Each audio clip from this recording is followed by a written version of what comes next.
होगा कर लूंगी माँ, पर अगर कोई ये कहे कि सारा आराम छोड़कर सिर्फ काम ही करना है तो ना भी ना, मुझे नहीं करनी शादी। अरे कैसी बात कर रही हो? अच्छा चलो जाकर नहा लो, मैं नाश्ता लगा देती हूँ, फिर तुम्हें कॉलेज भी तो जाना है।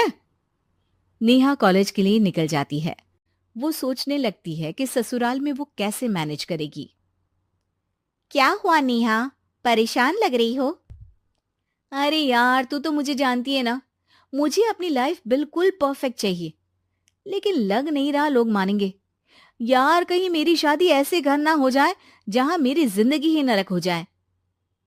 अरे मैंने ना कल एक इंग्लिश फिल्म देखी थी, उसमें भी कुछ ऐसी ही समस्या थी हीरोइन की। अच्छा, तो फिर क्या किया उसने? उसने तो अपने होने वाले पति से साफ साफ कह दिया कि वो पहले उसके घर कुछ दिन तक बिना शादी के रह कर देखेगी, और अगर ठीक लगा तो ठीक, वरना तेरे मेरे रास्ते अलग। अरे हाँ यार, ये तो बिल्कुल सही आइडिया दे रही है तू मुझे। चल मैं तो चली, थैंक्स यार, तूने मेरी प्रॉब्लम सॉल्व कर दी। ये बोलकर नेहा खुशी खुशी वहां से निकल जाती है, लेकिन पीछे से उसकी सहेली कहती है, अरे नेहा, नहीं नहीं, कुछ नहीं सुनना मुझे। ये बोलकर वो वहां से चली जाती है।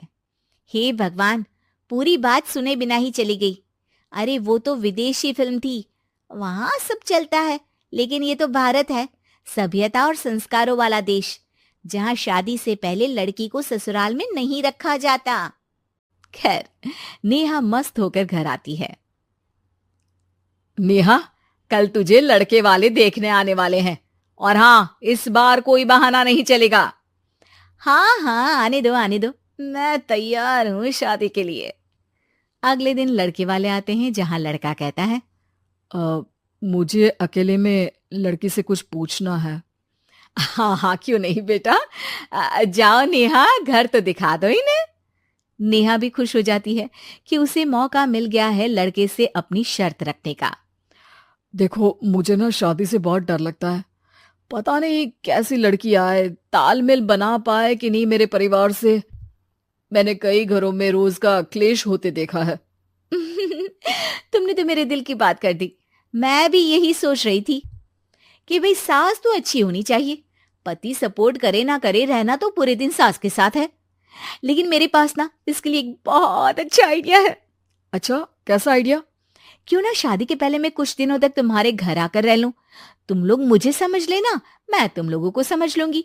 ठीक लगा तो शादी, वरना टाटा बाय बाय। क्यों? लड़के को नेहा की बात में दम लगता है। वो घर के सभी लोगों के सामने नेहा की बात रखता है। अरे पागल हो गई है क्या? ये कैसी शर्त है? अरे शादी से पहले मैं क्यों तुझे किसी और के घर भेजूंगी रहने? अरे लड़की के ख्याल तो 20 साल आगे के हैं, इतनी भी खुले विचारों वाली लड़की नहीं चाहिए हमें। अरे माँ, क्या बुरा और गलत बोल रही है ये? रहना तो हम दोनों का है ना। कल को कोई परेशानी आई तो तुम सब तो ये बोलकर निकल जाओगे कि जिंदगी तुम लोगों को ही निभानी है, तुम लोगों को जो करना है करो। तब क्या करूंगा बताओ? सबके समझाने पर वो लोग मान जाते हैं। वाह, मैं 2-3 दिनों में पैकिंग कर लूंगी, तो आकर मुझे ले जाना। और नेहा पहुंच जाती है विशाल के घर। आओ आओ, ये रहा तुम्हारा कमरा। इस घर में तुम एज अ गेस्ट रहो, लेकिन माँ तुम्हें बहू की तरह ही ट्रीट करेंगी, और तुम भी उन्हें सास की तरह ही रखना। बस फिर क्या था, शुरू हो जाता है लिव इन सास बहू का ड्रामा। अरे चाय तो बना दे बहू। जी सासू माँ, अभी लाई। नेहा चाय लेकर आती है कि बस चाय लेकर आई हो, इसके साथ पकोड़े भी ले आती। लेकिन आपने तो बताया ही नहीं कि आपको चाय के साथ पकोड़े भी चाहिए। हाँ हाँ, अब तो पता चल गया ना। रात को खाना खाने के बाद नेहा किचन में खटर पटर कर रही होती है। क्या हो रहा है वहां नेहा? माँ जी, मैं ना रात को अदरक वाली चाय पीकर सोती हूँ, ये मेरी आदत है। अच्छा, तो जरा मेरे लिए भी बना देना। दोनों सास बहू रात को चाय पीती हैं। अगले दिन, नेहा, मैं मंदिर जा रही हूँ, मेरी साड़ी निकाल कर बेड पर रख दे। नेहा सास के लिए साड़ी निकाल कर रख देती है। वो देखती है कि उसके आने के बाद से सास ने घर का कोई भी काम करना छोड़ दिया है। यार मैं क्या करूं? ऐसा ससुराल तो मुझे नहीं चाहिए था जिसमें मैं ही सारा काम करूं। मैं तो ऐसा घर चाहती हूं जहां सास और बहू दोनों मिलकर किचन में काम करें। हे भगवान, रात को चाय पी ली, पेट में गैस बन गई, अब तो चला भी नहीं जा रहा है। मुझे तो ऐसी बहू चाहिए जो हेल्थ के प्रति कॉन्शियस हो, क्योंकि वो ठीक रहेगी तभी तो मैं ठीक रहूंगी। दोनों समझ जाती हैं कि वो लोग एक दूसरे के लिए नहीं बने हैं। अगले दिन, नेहा, जरा चाय तो ले आना। नेहा चाय के साथ चिला भी बनाकर ले आती है। सास खा पीकर सो जाती है। अगली सुबह, तेरी बुआ सास आ रही है, उसे मैंने तेरे बारे में बताया है। तभी वहां गंवार से एक महिला आ जाती है। चलो यहां से निकलो, कुछ नहीं है खाने के लिए, जाओ। ए नेहा, तमीज से बात करो।